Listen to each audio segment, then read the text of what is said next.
আসসালামু আলাইকুম। Hello everyone. আসসালামু আলাইকুম। সবাই কেমন আছেন? আশা করি আপনারা অনেক ভালো আছেন। আমিও আলহামদুলিল্লাহ অনেক ভালো আছি। তো ঘুম থেকে উঠে দেখতেছি খুব জোরে বৃষ্টি হচ্ছে। তারপরে হচ্ছে কিচেন রুমে চলে আসলাম নাস্তা বানাতে।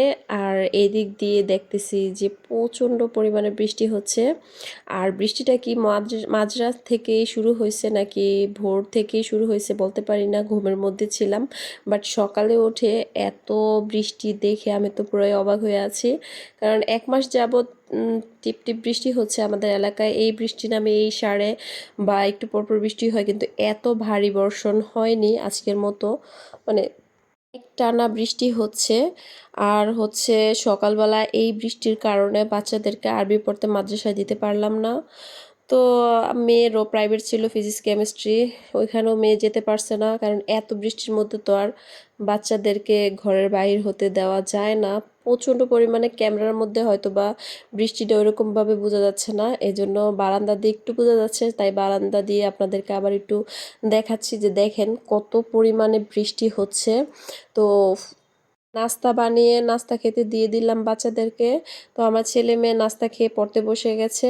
যেহেতু প্রাইভেটে যেতে পারে না সেজন্য বাসায় দুজন দুই রুমে পড়তেছে, আর আমি ব্যালকনিতে দাঁড়িয়ে বৃষ্টি উপভোগ করতেছি। এরকম ভারী বৃষ্টি কিন্তু দেখতে খুবই ভালো লাগে। আর খুব মানে মানে কি বলবো, আমার এরকম ভারী বৃষ্টিতে গোসল করতে খুব ভালো লাগে, ভিজতে ভালো লাগে। কিন্তু এত সকালবেলা তো আর ভিজা সম্ভব না। আর আমার বাসাটা হচ্ছে দোতলা, দোতলা থেকে ব্যালকনি দিয়ে বৃষ্টিটা দেখতে আমার কাছে খুবই ভালো লাগতেছিল, তাই দাঁড়িয়ে দাঁড়িয়ে দেখছি। আর আজকে কিন্তু সারাদিন ধুম বৃষ্টি হয়েছে। পরে ছেলে আর মেয়েকে জিজ্ঞাসা করলাম যে আজকে তোমরা কি খাবা বলো। পরে ছেলে মেয়ে বলল যে আজকে আম্মু তাহলে ভুনা খিচুড়ি হয়ে যাক। আর ফ্রিজে আমার কলিজা আর সিনার মাংস একসাথে রাখা ছিল। পরে বলতেছে যে আম্মু তাহলে ওইটা রান্না করো আর আলাদা করে ভুনা খিচুড়ি করে ফেলো। তো হচ্ছে গিয়ে চিন্তা করলাম যে বৃষ্টির মধ্যে তো খিচুড়ি না হলে জমে না। আর হচ্ছে বৃষ্টি মানে খিচুড়ি। তো সেই চিন্তা থেকে বাচ্চারা যেহেতু বলছে যে খাবো, তো সেজন্য খিচুড়ি রান্না করার প্রস্তুতি নিচ্ছি। আর হচ্ছে আমার মানে বৃষ্টিটা দেখে এত ভালো লাগতেছিল, আর এত পরিমাণে বৃষ্টি হয়েছে আজকে আমাদের এলাকাতে। এত পরিমাণ বৃষ্টি হয়েছে, কার কার এলাকাতে এরকম করে বৃষ্টি হয়েছে অবশ্যই কমেন্ট করে জানাবেন। আমার ছেলে বলতেছে যে আম্মু আমি স্কুলে চলে যাই। তো ও ছাতা নিয়ে বের হয়েছে, স্কুলে গিয়ে দেখে যে ও আর ওর এক ফ্রেন্ড ছাড়া আর কোনো স্টুডেন্টই আসে নাই। পরে টিচার ছুটি দিয়ে দিয়েছে প্রথম ক্লাসটা করিয়ে।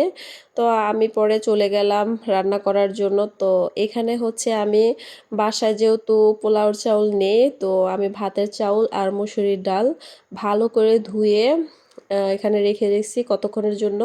চাউলটা ভিজিয়ে রাখলে ভালো বেশি খিচুড়িটা রান্না করার জন্য। আর এই যে দেখেন এদিক দিয়ে সিনার মাংস, তারপর হচ্ছে হ্যাপসা আর কলিজা একসাথে আমি পোটলা করে রেখেছিলাম। ঈদের ঈদের গরু থেকে রেখেছিলাম আমি এটা ফ্রিজের মধ্যে পরে খাওয়ার জন্য। ঈদের মধ্যে সবগুলা রান্না করা হয়নি।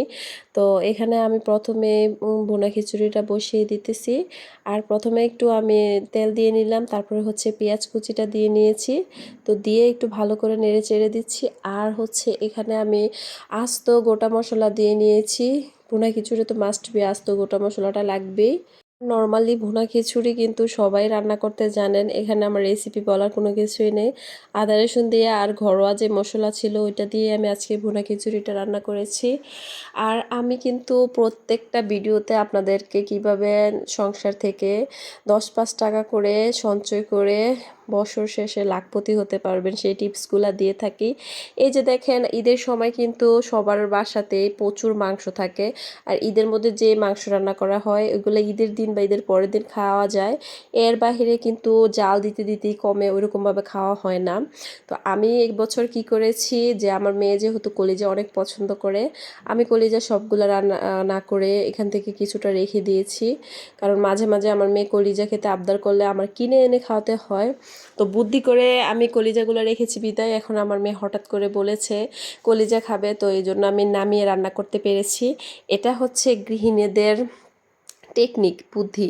আপনি আমার মতো যারা প্রবাসীর বউ, আপনাদের হাসব্যান্ড আপনাদেরকে টাকা দিবে, কিন্তু হিসাব করে সংসার চালিয়ে ওইখান থেকে আপনারা ১০-৫ টাকা সঞ্চয় করার টেকনিকগুলো আপনার নিজে জানতে হবে। সবাই কিন্তু সঞ্চয় করতে পারে না, সবার দ্বারা এটা হয় না। যাদের বুদ্ধি আর টেকনিক আছে তারাই একমাত্র সংসার থেকে সঞ্চয় করতে পারে। এখন হয়তোবা আমার এই কলিজা আনতে গেলে এখানে ৭00-৮০০ টাকা খরচ হয়ে যেত। তো এদিক দিয়ে কিন্তু আমার ৭00-৮০০ টাকা আমার বেঁচে গেল। এটাও কিন্তু আমার একটা সঞ্চয় হয়েছে। কারণ এই কলিজাগুলো যদি আমি ঈদে রান্না করতাম তখনও হয়তোবা জালে জালে কমতো বা খাওয়া হইতো। ওইখান থেকে আমি রেখে দিয়েছি। এটা এখন আমার কাজে লেগেছে। আজকের দিনটা আমার চলে গেল। তো হচ্ছে বুদ্ধিটা এখানেই সঞ্চয় এরকম ছোট্ট ছোট্ট বুদ্ধি খাটিয়ে আপনি সঞ্চয় করতে পারবেন। তো আমার বোনা খিচুড়িটা আমি এখানে ভালো করে কষিয়ে বসিয়ে দিয়েছি। আর হচ্ছে কেতলির মধ্যে আমি গরম পানি করে রেখেছিলাম। তো সেই গরম পানিটা আমি দিয়ে দিয়েছি পরিমাণ মতো। সঞ্চয় করার ইচ্ছাটা থাকতে হবে আপনার নিজের। কেউ কাউকে জোর করে সঞ্চয় করাতে পারে না। অনেকের দেখবেন হাসব্যান্ড হিসাবই হয়, ওয়াইফ হিসাব বুঝে না সংসারের। আপনার সংসার বাজার খরচটা যদি ওয়াইফ যদি বুদ্ধি খাটিয়ে অল্প করে হিসাব করে চলে তাহলে হাসব্যান্ডের কিন্তু মাস শেষে অনেকটা স্বস্তি হয়। আর আমাদের মতো যারা প্রবাসীর বউরা আছেন তাদের হাসব্যান্ডের যে টাকাটা দেয়, চাইলে আপনি ওই টাকা থেকে একসাথে বাজার করে যদি হিসাব করে ঘরের মানে বাজার খরচ সব কিছু চালান, তো সেখান থেকে কিন্তু আপনি ভালো একটা অ্যামাউন্ট সঞ্চয় করতে পারবেন। খরচের শেষ নাই। আপনি চাইলে একদিনে অনেক টাকা খরচ করে অনেক খাবার দাবার খেতে পারবেন। আর আপনি যদি চান তাহলে আপনি অল্প কিছু দিয়েও দিন চালাতে পারবেন। আসলে আমি মনে করি যে শো অফ করা বা অতিরিক্ত খরচ করার চাইতে যেতটুকু না হলে নয়। আপনি যেতটুকু দিয়ে না চলতে পারবেন, মিডিয়াম আকারে চলাফেরাটাই আমি মনে করি বুদ্ধিমানের কাজ। যারা মাঝামাঝি পর্যায়ে সবসময় একদারা চলে যেতে পারে। আমার আম্মা একটা কথা বলতো যে এত ফুটানিরও দরকার নাই বা আবার এত ফকিন্নি হওয়ারও দরকার নাই। সবসময় একদারা যে চলে যেতে পারে সেই আসলে প্রকৃত মানুষ। কারণ আমি আজকে বেশি খাবো, কালকে আবার অন্যের কাছে হাত পাতবো একটু বিপদে পড়লেই। তো আমার আম্মু কিন্তু সবসময় ১০-৫ টাকা যতটুকু হইতো আমার আম্মু ড্রয়ারের এক সাইডে রাইখা রাখতো। তারপরে হচ্ছে ওয়ার্ডরোবের এক সিটের নিচে রাইখা রাখতো, তোশকের নিচে রাইখা রাখতো। মানে বাজার থেকে ১০ টাকা, ২০ টাকা, ৫০ টাকা বাঁচলো, এগুলা রেখে রাখতো। মাস শেষে দেখতাম আম্মার অনেকগুলা ভাঙতি টাকা হয়ে যেত একসাথে। তো আমিও আমার আম্মার এই টেকনিকটা অবলম্বন করে চলার চেষ্টা করি। যাই হোক, আমার রান্না বান্না শেষ। এখানে ছেলের জন্য খাবার বাড়তেছি।